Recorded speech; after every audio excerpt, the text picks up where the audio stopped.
ओम श्रीमन नारायणाय नमः। श्री विष्णु पुराण के पहले अंश का चौथा अध्याय का अनुवाद। ब्रह्मा जी की उत्पत्ति, बराह भगवान द्वारा पृथ्वी का उद्धार और ब्रह्मा जी की लोक रचना का वर्णन। श्री मैत्रेय बोले, हे महामुने, कल्प के आदि में नारायणाख्या भगवान ब्रह्मा जी ने जिस प्रकार समस्त भूतों की रचना की वह आप वर्णन कीजिए।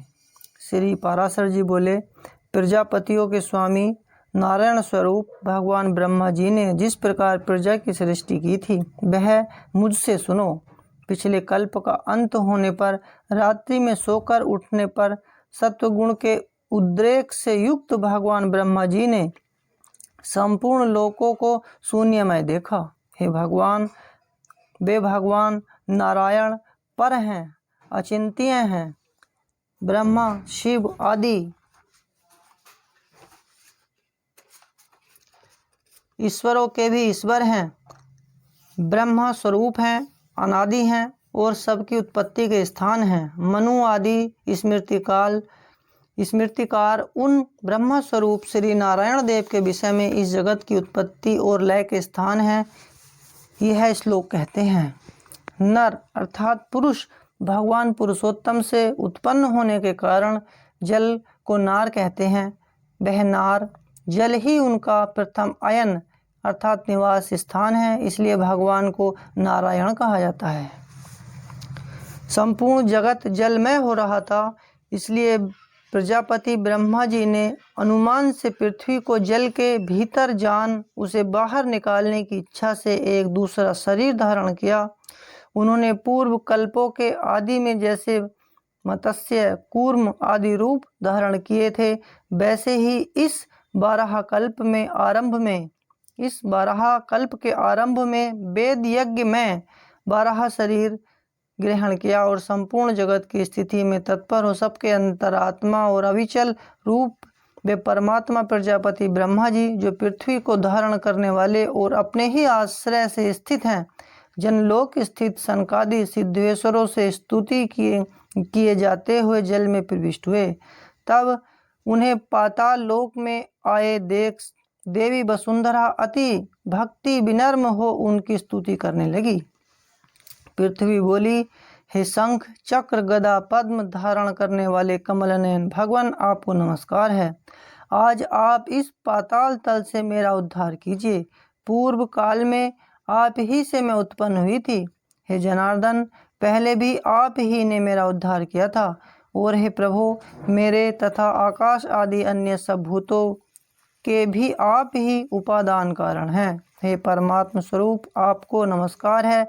हे पुरुषोत्तमन, आपको नमस्कार है।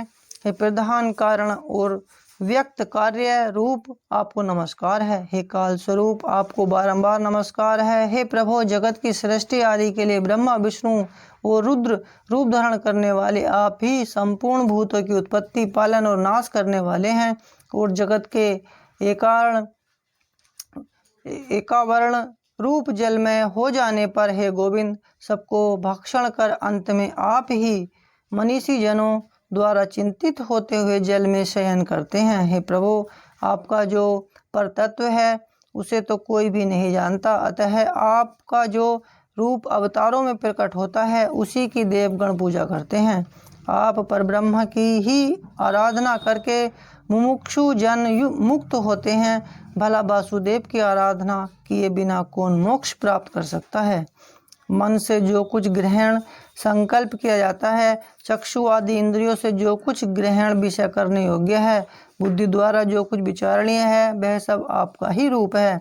हे प्रभु, मैं आप ही का रूप हूँ, आप ही के आश्रित हूँ, आप ही के द्वारा रची गई हूँ तथा आप ही की शरण में हूँ, इसलिए लोक में मुझे माधवी भी कहते हैं।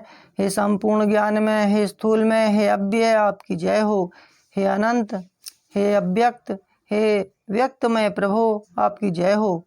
हे परापर स्वरूप, हे विस्मात्मन, हे यज्ञपते, हे अनग, आपकी जय हो। हे प्रभु, आप ही यज्ञ हैं, आप ही वसटकार हैं, आप ही ओमकार हैं, आप ही आहवनीय आदि अग्नियाँ हैं। हे हरे, आप ही वेद वेदांग और यज्ञ पुरुष हैं तथा सूर्य आदि ग्रह तारे नक्षत्र और संपूर्ण जगत भी आप ही हैं।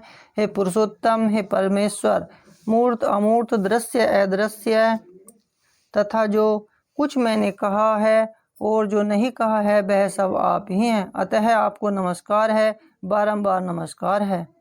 श्री पाराशर जी बोले, पृथ्वी द्वारा इस प्रकार स्तुति किए जाने पर सामस्वर ही जिनकी ध्वनि है, उन भगवान धरणीधर ने घर घर शब्द से गर्जना की। फिर विकसित कमल के समान नेत्रों वाले उन महावराह ने अपनी दाढ़ों से पृथ्वी को उठा लिया और वे कमल दल के समान श्याम तथा नीलाचल के सदृश विशालकाय भगवान रसातल से बाहर निकले। निकलते समय उनके मुख के श्वास से उछलते हुए जल ने जनलोक में रहने वाले महातेजस्वी और निष्पाप सनंदन आदि मुनीश्वरों को भिगो दिया। जल बड़ा शब्द करता हुआ उनके खुरों से विदीर्ण हुए रसातल में नीचे की ओर जाने लगा और जनलोक में रहने वाले सिद्धगण उनके श्वास वायु से विक्षिप्त होकर इधर उधर भागने लगे। जिनकी कुक्षी जल में भीगी हुई है, वे महावराह जिस समय अपने वेद में शरीर को कांपते हुए पृथ्वी को लेकर बाहर निकले, उस समय उनकी रोमावली में स्थित मुनिजन स्तुति करने लगे। उन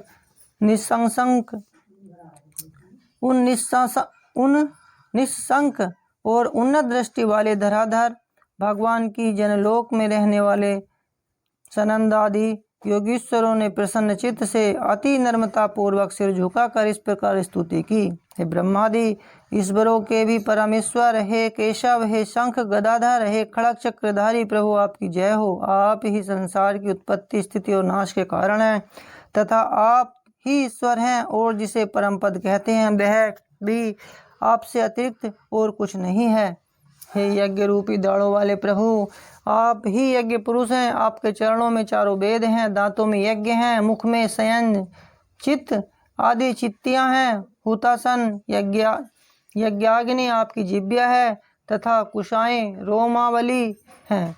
हे महात्मन, रात और दिन आपके नेत्र हैं तथा सबका आधारभूत पर ब्रह्मा आपका सिर है। हे देव वैष्णवादि समस्त सूक्त आपके सटाकलाप स्कंद के रोम गुच्छ हैं और समग्र हवि आपके प्राण हैं। हे प्रभु, शुक्र आपका तुंड थूतनी है, साम स्वर धीर गंभीर शब्द हैं, प्रागवंश यजमान ग्रह शरीर है तथा सत्र शरीर की संध्या है। हे देव, इष्ट स्रोत और पूर्त अर्थात स्मार्त धर्म आपके कान हैं। हे नित्य स्वरूप भगवान, प्रसन्न होइए।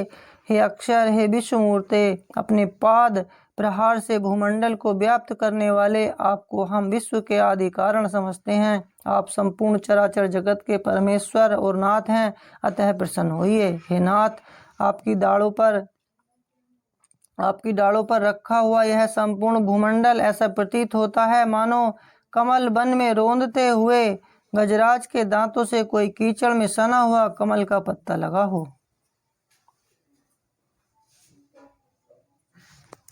हे अनुपम प्रभावशाली प्रभु, पृथ्वी और आकाश के बीच में जितना अंतर है वह आपके शरीर से ही व्याप्त है। हे विश्व को व्याप्त करने में समर्थ तेजयुक्त प्रभु, आप विश्व का कल्याण कीजिए। हे जगतपते, परमार्थ सत्य वस्तु तो एकमात्र आप ही हैं, आपके अतिरिक्त और कोई भी नहीं है। यह आपकी ही महिमा माया है जिससे संपूर्ण चराचर जगत व्याप्त है। यह जो कुछ भी मूर्तिमान जगत दिखाई देता है ज्ञान स्वरूप आप ही का रूप है। अजितेंद्रिय लोग भ्रम से इसे जगत रूप देखते हैं। इस संपूर्ण ज्ञान स्वरूप जगत को बुद्धिहीन लोग अर्थ रूप भी देखते हैं, अतः वे निरंतर मोहमय संसार सागर में भटका करते हैं। हे परमेश्वर, जो लोग शुद्ध चित्त और विज्ञान वेत्ता हैं वे इस संपूर्ण संसार को आपका ज्ञानात्मक स्वरूप ही देखते हैं। हे सर्वात्मन, प्रसन्न होइए। हे अप्रेम आत्मन, हे कमलनयन, संसार के निवास के लिए पृथ्वी का उद्धार करके हमको शांति प्रदान कीजिए। हे भगवान, हे गोविंद, इस समय आप सत्व प्रधान हैं, अतः हे इस जगत के उद्भव के लिए आप इस पृथ्वी का उद्धार कीजिए, और हे कमलनयन हमको शांति प्रदान कीजिए। आपके द्वारा यह स्वर्ग की प्रवृत्ति संसार का उपकार करने वाली हो। हे कमलनयन आपको नमस्कार है, आप हमको शांति प्रदान कीजिए। श्री पराशर जी बोले, इस प्रकार स्तुति किए जाने पर पृथ्वी को धारण करने वाले परमात्मा बराह जी ने उसे शीघ्र ही उठाकर अपार जल के ऊपर स्थापित कर दिया। उस जल समूह के ऊपर एक बहुत बड़ी नौका के समान स्थित है और बहुत विस्तृत आकार होने के कारण उसमें डूबती नहीं है। फिर उन अनादि परमेश्वर ने पृथ्वी को समतल कर उस पर जहाँ तहाँ पर्वतों को विभाग करके स्थापित कर दिया। सत्य संकल्प भगवान ने अपने अमोघ प्रभाव से पूर्व कल्प के अंत में दग्ध हुए समस्त पर्वतों को पृथ्वी तल पर यथास्थान रच दिया। तदंतर उन्होंने सप्त दीपादि क्रम से पृथ्वी का यथा योग्य विभाग कर भूरलोक आदि 4 लोकों की पूर्ववत कल्पना कर दी। फिर उन भगवान हरि ने रजोगुण से युक्त हो चतुर्मुखधारी ब्रह्म रूप धारण कर सृष्टि की रचना की। सृष्टि की रचना में भगवान तो केवल निमित्त मात्र ही हैं, क्योंकि उसकी प्रधान कारण तो सृज्य पदार्थों की शक्तियां ही हैं। हे तपस्वियों में श्रेष्ठ मैत्रेय, वस्तुओं की रचना में निमित्त मात्र को छोड़कर और किसी बात की आवश्यकता भी नहीं है, क्योंकि वस्तु तो अपनी ही परिमाण शक्ति से वस्तुता स्थूल रूपता को प्राप्त हो जाती है। इस प्रकार श्री विष्णु पुराण के पहले अंश में 4था अध्याय समाप्त हुआ। ओम श्री नारायणाय नमः। ओम।